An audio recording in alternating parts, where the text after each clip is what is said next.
Cayo Julio César escribió La Guerra de las Galias a modo de diario personal. Cada libro relata por su propia mano un año de la contienda que lo llevó a pacificar la Galia de una vez por todas. Durante el segundo año, los belgas se levantaron en armas aliados con sus vecinos germanos. ¿Qué pasó? ¿Qué hizo César? Quédate hasta el final para averiguarlo. César se encontraba en la Galia Citerior cuando recibió alarmantes noticias. Los belgas se conjuran contra Roma, pues no les gustaba la presencia romana en la Galia, más ahora con las legiones alojadas en sus campamentos de invierno. Ansiaban un nuevo gobierno y también los caudillos más poderosos son galos, que les suelen contratar como tropas mercenarias, cosa que dejarían de hacer bajo el mando romano. César esperó al buen tiempo para convocar dos legiones y enviarlas con el legado Pedio, que las llevó a la Galia Ulterior. Él se dirige al ejército y encarga a todos los soldados de pueblos vecinos de los belgas que averigüen lo que puedan sobre la situación. Estos le anunciaron que en las fronteras belgas se hacían levas y se concentraba el ejército en un lugar determinado. César decidió atacar lo antes posible. Llegaron a las tierras belgas en solo 15 días.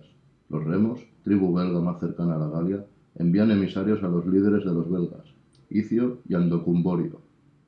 Les dicen que ellos nunca decidieron conjurarse contra el pueblo romano, que los recibirán si así quieren, y que ellos se encuentran en medio de la locura de todos. Los demás belgas, descendientes de pueblos germanos, estaban en pie de guerra, y la situación se tensaba cada vez más, porque se unieron a ellos los germanos del este del Rin.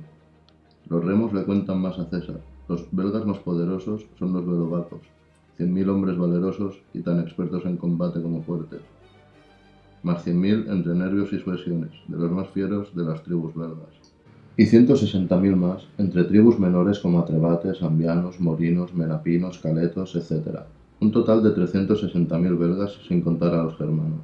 Ante todo el Senado, César exhorta a Divídaco a no olvidar los favores de Roma con los eduos, e ir a tierras belovacas con sus tropas a devastar el campo y cosechas para dividir así a los enemigos de la República, y luchar contra ellos por separado. Las tropas belgas se dirigían a por él. Se enteró que se unificaron todos para atacar a César. Movió sus legiones al otro lado del río Aisne, cubriendo sus espaldas ante el enemigo. Pone una guarnición en el único puente del río y deja en la otra orilla el legado Titurio Sabino con 6 cohortes. Los remos tienen una plaza que es atacada por los belgas, que intentan expugnarla. Abren brechas en los muros de Brivax, pero a medianoche Icio para el asalto. Los remos piden socorro a César, que les envía arqueros numidas y cretenses, también a honderos baleares. Los belgas incendian algunas aldeas y se asientan a 12.000 pasos de los romanos. Al principio, César se abstuvo de luchar, salvo pequeñas escaramuzas para probar al enemigo, y vio que los romanos no eran inferiores en fuerza y valentía, así que examinó el terreno y decidió luchar en la colina que tenía frente al campamento, pues su forma favorecía a su ejército. Tenía la anchura perfecta para la formación de la legión, con ambos lados escarpados protegiendo los flancos. Abrió por ambos lados de la colina un foso transversal de unos 400 pasos y fortificó ambos extremos colocando allí baterías de enormes flechas para evitar ser envueltos por el gigantesco ejército enemigo. Dejó 2 legiones en el campamento por si acaso y fue con otras 6 a presentar batalla. Se colocaron ante la colina y vieron al ejército enemigo. Entre ambos bandos, después de la colina, se encontraba un pantano. Con las caballerías liderando escaramuzas, los dos ejércitos aguardan a ver quién es el primero en cruzarlo y meterse en el atolladero. César ordena replegarse a la caballería, puesto que salió vencedora de las escaramuzas. Los belgas se fueron a intentar cruzar el río Aisne, a la retaguardia romana como se ha dicho antes. Tratan de expugnar el fuerte de Titurio y cortar el puente o devastar el campamento de los remos. César acude en ayuda de Titurio. Se lucha con gran fiereza hasta que los romanos masacran a muchos belgas que intentaban cruzar el río. Atascados en ese lugar, fueron atravesados por los dardos romanos. Tantos murieron que el resto trató de cruzar el río pasando por encima de los cadáveres, pero fueron fulminados por una nube de proyectiles. Se retiraron los belgas, puesto que no consiguieron ningún objetivo, y sufrieron muchas bajas. Decidieron que lo mejor sería volver a sus tierras y ayudarse mutuamente cuando los romanos las pisaran. Además, Divídaco ya estaba en tierras belovacas. Salieron durante medianoche sin orden alguno. Al despuntar el día, César manda 3 legiones a cazarlos. Tal fue su desorden en la huida, que son alcanzados en poco tiempo, y la duración de la matanza fue la misma que la del día. Al día siguiente, César lleva a sus tropas por tierras de Suesiones, vecinos de los remos, y toma el fuerte de Novioduno, que se rinde al ver la maquinaria de asedio de las legiones. Piden clemencia a los súbditos del rey Galba, entregan rehenes a César y se declaran vasallos de Roma. César les pide efectivos para que ataquen a los belovacos junto a eduos y remos. Así se integraron los suesiones a las filas de Roma. Pasado un tiempo, Divídaco, caudillo de los eduos, vuelve al lado de César e intercede por los belovacos, que siempre fueron fieles aliados de los eduos hasta que Roma los conquistó, que los responsables del levantamiento contra Roma huyeron a Britania comprendiendo el agravio cometido a su pueblo, y ahora querían la paz. Este movimiento aumentaría la fama de intercesores de los eduos e incrementaría la reputación de César como hombre clemente y comprensivo. Él aceptó honrar a Divídaco y al pueblo eduo, firmó la paz con los belovacos y luego pasó a tierras de ambianos, que también se rindieron, no como los nervios, que no aceptaban paz alguna. Los nervios, atrebates y viromaundos esperaban en zonas pantanosas que imposibilitaban el paso de la legión. Además esperaban refuerzos de los ataucos. Los romanos acamparon en una colina que descendía suavemente. Salen 6 legiones auxiliadas por otras 2, capitaneadas por César. Buscan al enemigo y lo encuentran.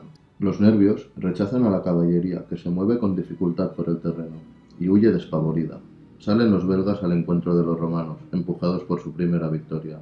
César se apresura a enarbolar el estandarte y organizar las tropas, pero la veteranía de estas hace que se recoloquen de forma natural.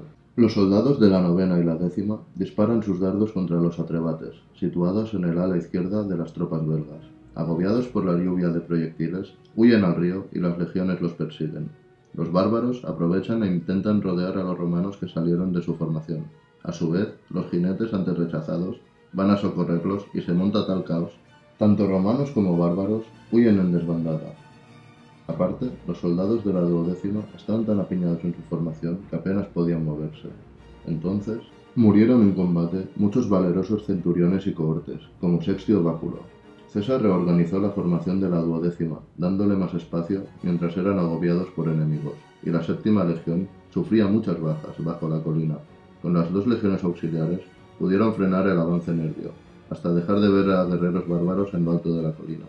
Entonces, cuando todo parecía perdido para los romanos, pues unos aliados galos los abandonaron, dándolos por perdedores, apareció en lo alto de la colina el legado Lavenio, que se apoderó del fortín enemigo y acudía con la 10ª legión a socorrerlos.